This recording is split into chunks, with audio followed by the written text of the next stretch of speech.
Olá, bom dia. O programa Farmácia Viva foi implantado aqui no Maranhão em 2016 e de lá para cá já cresceu muito, já está implantado em mais de 180 municípios e já está sendo até exportada a nossa experiência para outros estados que estão achando interessante e que vale a pena copiar. E é só para saber como funciona esse projeto, quais os resultados, é que a gente vai falar no programa de hoje. E quem veio tomar café comigo para a gente falar um pouco mais a respeito de tudo isso foi a Kaline Bezerra, que é chefe do programa Farmácia Viva da Secretaria de Estado da Saúde. Bom dia, Kaline. Bom dia, bom dia. Seja muito bem-vinda mais uma vez. Mais uma vez, um prazer. É muito bom, porque a gente volta falando coisas melhores do que a gente falou da vez anterior, né? Porque quando a última vez que esteve aqui, a gente falou muito do programa, dos resultados que ele estava dando, e eu imagino que agora a gente tem muito mais coisas para falar, né? Sim, nós tivemos um simpósio agora recente, foi o nosso primeiro simpósio dentro de todos esses quase 9 anos, né, do programa Farmácia Viva, e o crescimento fora do estado, reconhecimento fora do estado. Agora temos uma PL que foi construída pelas farmácias do Brasil, onde os zooterapeutas do Maranhão já estão nessa PL, que no caso a gente vai ser muito favorecido, vamos poder entrar em editais, né, a gente vai poder fazer coisas bem interessantes que vai trazer muito retorno para o Maranhão. Foi um passo de cada vez, mas a gente está andando, né? Está andando.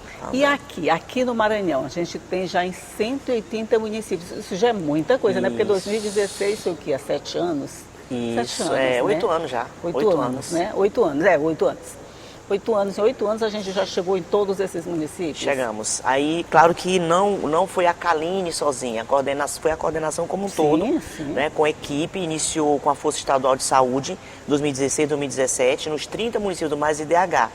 Aí a gente começou a migrar para os outros municípios e chamamos tanta atenção, o programa fez tanto sucesso com essa questão de capacitação aos profissionais de saúde, aos agentes comunitários, essa questão também, que é muito importante, do uso racional de planta medicinal, essa conscientização, isso expandiu para o Brasil e aí nos tornamos referência em osso terapêutico no Brasil hoje. Pronto, esse na verdade você está fazendo o legado da professora Terezinha Rego, é isso, né? É isso, eu sempre o legado isso, dela, né? Eu gosto de dizer que eu vou ser uma eterna seguidora do trabalho dela, né? Ela me preparou 30 anos e em nenhum momento as pessoas dizem assim, você que está sucedendo, não. Eu estou só continuando um trabalho com uma nova roupagem, né? Com a minha identidade, mas sempre grata, sempre em todos os lugares, dizendo que ela foi muito importante e, claro, sendo grata a ela, porque se não fossem os ensinamentos dela, eu não estaria, né, tendo todo o resultado que eu tenho hoje. E vamos dizer que ela foi a precursora, né? Que ela começou num tempo em que ninguém acreditava em plantas medicinais, parecia bobagem, né? Um chazinho aqui, um chazinho ali, isso não fazia efeito nenhum, mas ela foi tão incisiva que a gente acabou absorvendo esses conhecimentos e hoje você só incentiva ainda mais esses conhecimentos, seria mais ou menos isso? Sim, exatamente. Ela tinha uma luta muito solitária, né? Que começou desde a Universidade Federal do Maranhão. A gente sabe que a academia, ela tem um olhar muito diferente, é mais a questão científica, e a professora trabalhava ciência e ancestralidade. Né? Então, às vezes, a academia não consegue entender que o saber popular é importante, mas mesmo assim ela conseguiu mudar isso. A academia começou a entender, ela ganhou vários prêmios e é o que eu venho dando essa continuidade. Então, eu comecei a ganhar prêmios, comecei a participar de vários congressos, sendo palestrante e conscientizando que a ancestralidade, o saber popular, tem que estar agregado ao que é científico. Porque sem o saber popular, a ciência não existiria. Essas plantas medicinais, todas que a gente sabe, avó, bisavó, nossos pais utilizam na forma de chá, a gente consegue transformar isso em chá medicinal, chá terapêutico. E tem sido um grande sucesso, por quê? Porque todos os profissionais de saúde, sem exceção, estão migrando para prescrever fitoterápico e planta medicinal.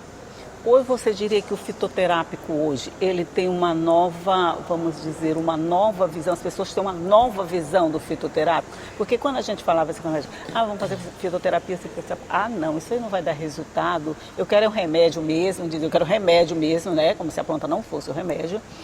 Mas hoje a gente já encara a fitoterapia como, não diria medicamento, não é um medicamento, claro, né, mas como um remédio? Sim, sim. Hoje a receptividade das pessoas está muito grande, as prescrições de farmacêutico, de médico, dos enfermeiros, né, dos naturopatas, são várias gamas de profissionais que têm prescrito, né, as plantas e os fitoterápicos e os óleos essenciais também, e a gente tem tido um retorno muito grande. Então tem tido resultado e as pessoas têm entendido que realmente funciona. Os óleos essenciais, eu diria que eles estão agora na moda. Só para usar uma palavra mais, tudo. É o boom do momento, né? Porque antes, quando você falava em óleo essencial, parecia coisa de gente esotérica, de gente mais, com a mente mais hippie, não sei mais o que tem. Mas hoje a gente já tem consciência dos efeitos dos óleos essenciais, né? Existem vários artigos, vários que já comprovam que os óleos essenciais, eles têm uma função terapêutica muito importante. Só que o que tem acontecido é que eles criam muitos mitos em cima do uso dos óleos, ou seja, óleo pode se tomar, não são todos que se usa de forma oral, né? Não pode estar ingerindo óleo, tem que ter muito cuidado. Eu posso passar o óleo direto na pele? Não, tem que ter um óleo que a gente chama de carreador, é aquele óleo vegetal que tem que usar primeiro junto com o outro óleo, para poder não causar alergia, né, lesão na pele, mas a função do óleo essencial é importantíssima para a saúde e funciona muito. E nos municípios, como é que essa questão está sendo tratada? A gente falou lá no começo que 180 municípios já participam desse programa. Como é que ele é desenvolvido em cada um? Bom, primeiro eles solicitam a implantação do programa no município. E aí a gente faz um cronograma o ano inteiro para todos os municípios do Maranhão. Só para ano que vem eu já tenho que voltar em 80.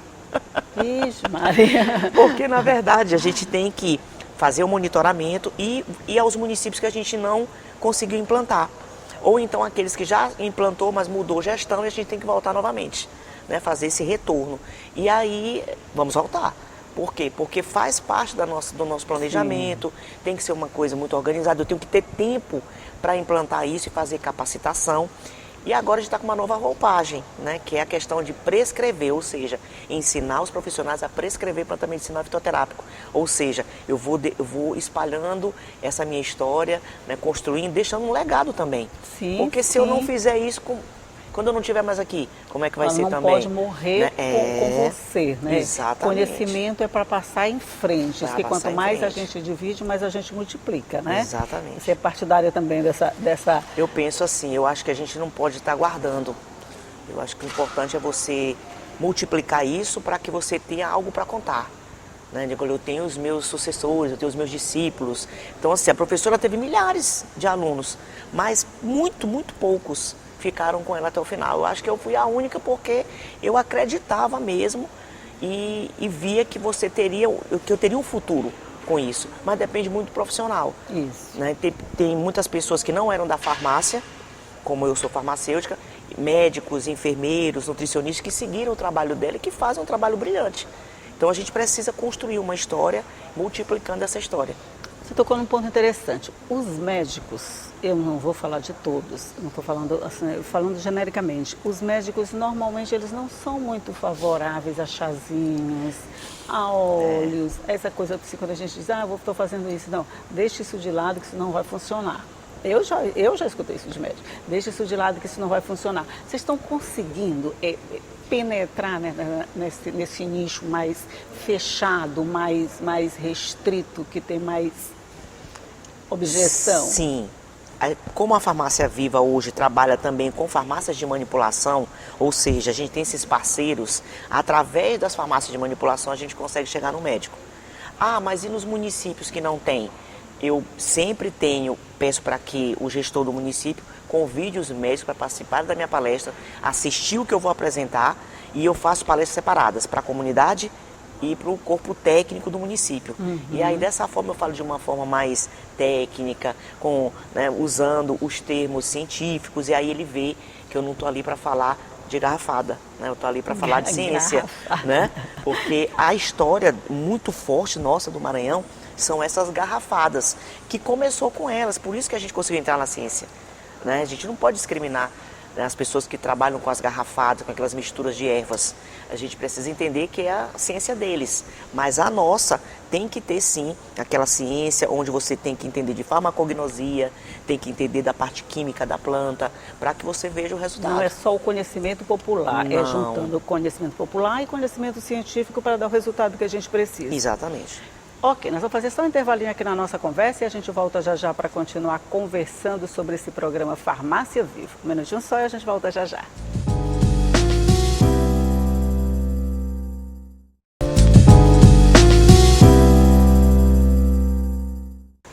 Já estamos de volta conversando aqui sobre o programa Farmácia Viva do Governo do Estado e eu estou conversando aqui com a Kaline Bezerra, que é chefe desse programa, aliás, uma das entusiastas desse programa, mais do que chefe do programa, não é, Kaline?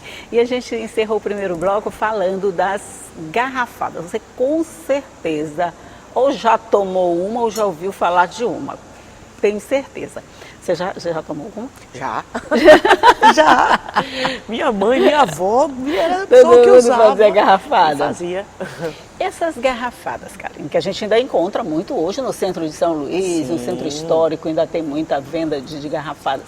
Elas, mesmo sendo de conhecimento popular, elas têm alguma coisa de científico dentro daquelas garrafas, quer dizer, alguma coisa que vai mesmo te fazer bem?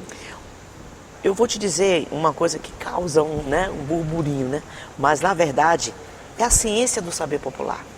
A gente precisa respeitar essas garrafadas. Eu digo porque eu usei, não porque eu faço garrafada, não. Eu faço a questão científica de fato. Eu manipulo, mas eu trabalho com matriz africana, que a gente precisa respeitar muito o saber deles. Então, os terreiros, os quilombolas. Isso. Né? Então, o que acontece? Os indígenas. Os indígenas, muito forte. Então, a minha mãe fazia muito essas garrafas, misturava plantas, colocava o mel e fazia lambedor e dizia assim, vai tomar que nem o mal vai te acontecer, tu não vai ficar gripada, tu não vai ficar doente. A lambedor é oficial, acho que todo mundo toma. Lambedor é ciência. Já o lambedor já se transformou em algo científico, porque o lambedor é conhecido em outros estados como pirulito. Porque ele é mais grossinho, viscoso, mais viscoso. Né? O lambedor de urucu, então, era imbatível, né? Imbatível. E eu faço, foi um sucesso até no trabalho que a gente faz com a GERP, com os agricultores familiares, eu ensinando a fazer lambedor de abacaxi para problema respiratório. Quantos de nós já não tomou lambedor de abacaxi, com a casca de abacaxi, usando cravinho, usando gengibre? Maravilhoso. Isso. E o bom disso é que é um produto que se tem em casa. Que se tem em casa, que se aprende a fazer em casa. Se aprende a fazer em casa, né? Agora, uma outra coisa que eu acho mais polêmica é com relação a cannabis.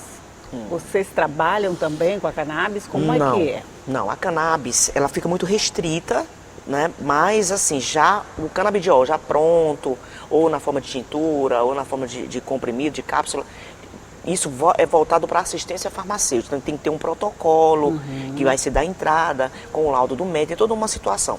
O que nós do Farmácia Viva levantamos a bandeira? De que a cannabis medicinal, ela tem resultados. Só que a gente não pode ter plantio de cannabis.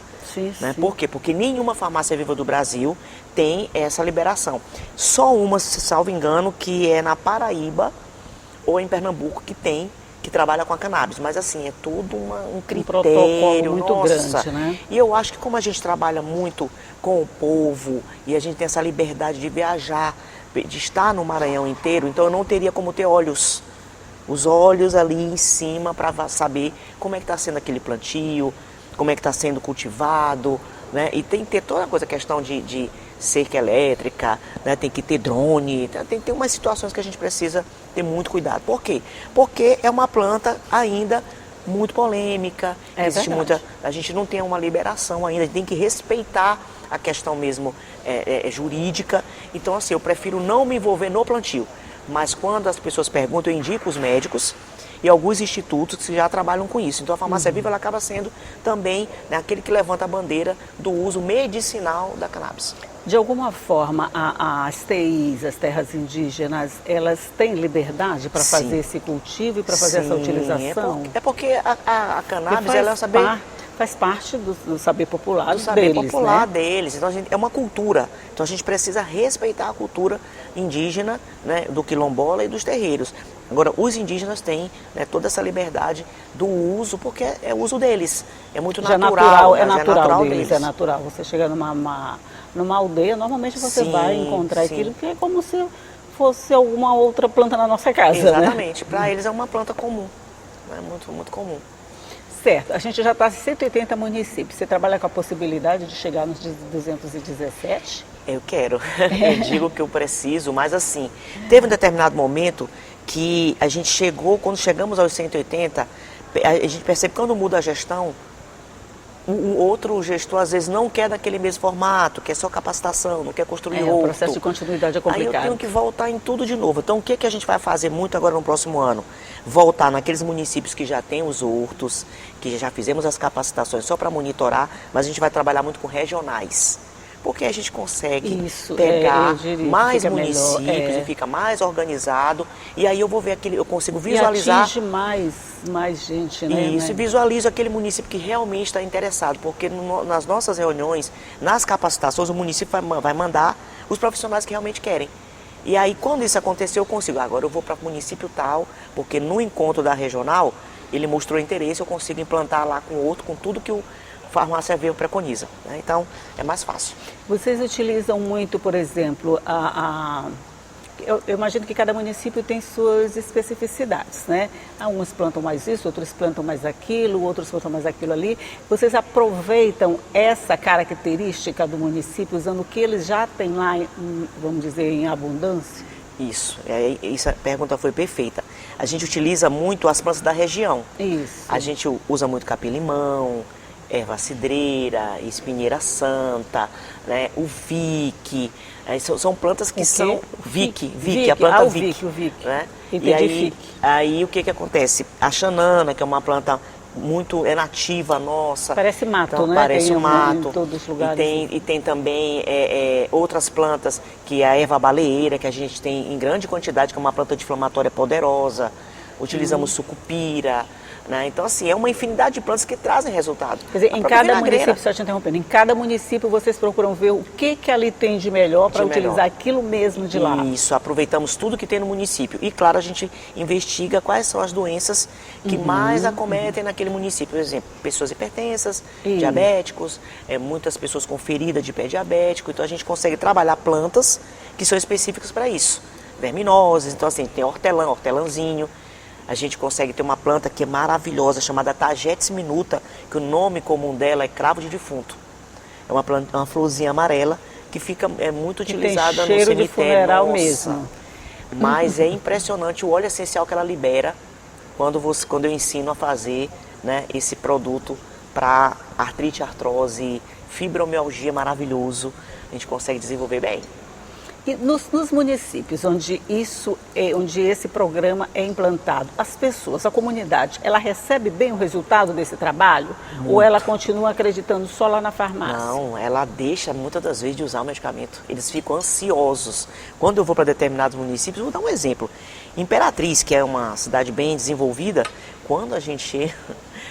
A bruxa tá chegando, as plantas chegando. E aí a comunidade, eles chamam bruxa, feiticeira, não tem jeito.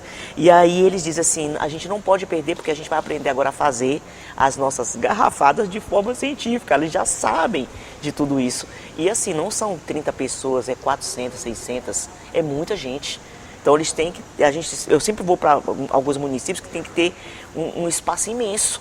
Porque a comunidade, quando sabe, vai todo mundo. E o bom disso que eu vejo é que pode baratear os custos do medicamento, né? Isso. A gente fica sem os efeitos colaterais, né? Eu não estou dizendo que a gente pode sair tomando tudo, não, gente. Eu só estou dizendo que os efeitos colaterais de um produto natural pode ser menor. Mas não é por isso que a gente vai pegar e tomar de qualquer jeito, né? Não é bem assim, não. Não é bem assim. Agora, o que a gente vê muito no município, quando ele começa a implantar o programa Farmácia Viva, o que acontece? Ele reduz a compra de medicamento. Isso. Né? Um exemplo, se ele compra 300 mil, um exemplo, 300 mil de glibenclamida, que é para diabetes, ele vai continuar comprando isso se naquele mesmo local que faz a dispensação começar o médico a prescrever, um exemplo, jambolão. Jambolão é azeitona roxa.